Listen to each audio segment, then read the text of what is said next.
Reports from Capitol Hill today suggest that Supercommittee Democrats are shooting for an even bigger target, slicing $3 trillion from the federal budget, both in spending cuts and $1.3 trillion in new taxes.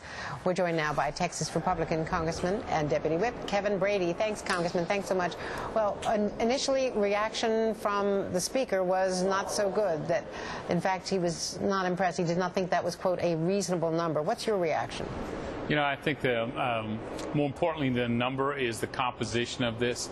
You know, I think the go big strategy is to go big on tax increases. You know, our revenues are going to bounce back to 19% of the economy. Once this economy gets back in shape, that is about the area where we need to be, certainly if we're going to have a pro-growth economy. So I really think the Supercommittee needs to move away from tax reform. Frankly, they're not qualified, and they don't have enough time to do it right. I think needs to focus on both discretionary income cuts or revenue cuts over the next 10 years, and also look at those out-year numbers on Social Security and Medicare. I really think the market would respond strongly if we really were tackling the drivers of our unsustainable debt. Understandably, members of the House Ways and Means Committee, you're a top member there, and Dave Camp, the chairman, don't want the Supercommittee messing with taxes because you all say that they don't have the experience, that this is what the Ways and Means Committee does. But there isn't going to be a solution without a tax component, is there? Well, not necessarily. You really think you can do enough on the spending cut side? Yeah, I absolutely do. There's no question about it. I think the 1.2, I really think needs to be higher than that, is a very small amount of spending cuts over the next decade.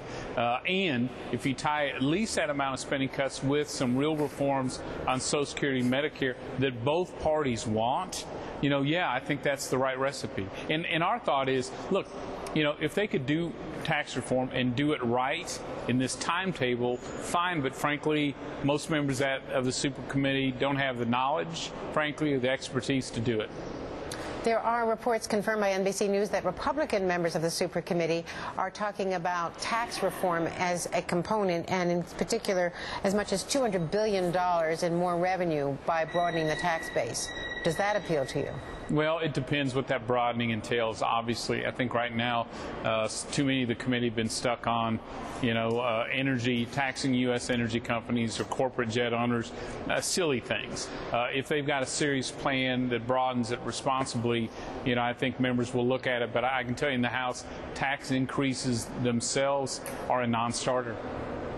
And do you think that we're going to end up trying to find ambiguity and agreement by the Republicans agreeing to some sort of tax reform that includes dynamic scoring and Democrats saying, well, that's okay, but we're going to call it a tax increase?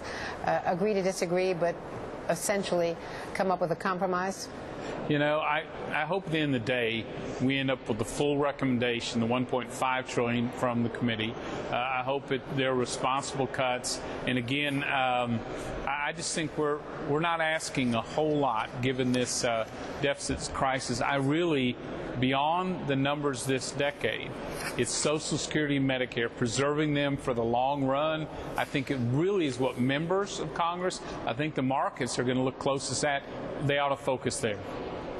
Do you all in Congress feel more pressure because of Occupy Wall Street, because of the spreading protests and the anger at Washington, and frankly, historic levels of disapproval of members of Congress?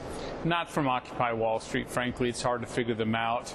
I don't know that they represent any movement necessarily. Back home, I think most lawmakers listening to their neighbors and their communities in this frightening level of debt and this very anemic economy is clearly what worries and angers them most.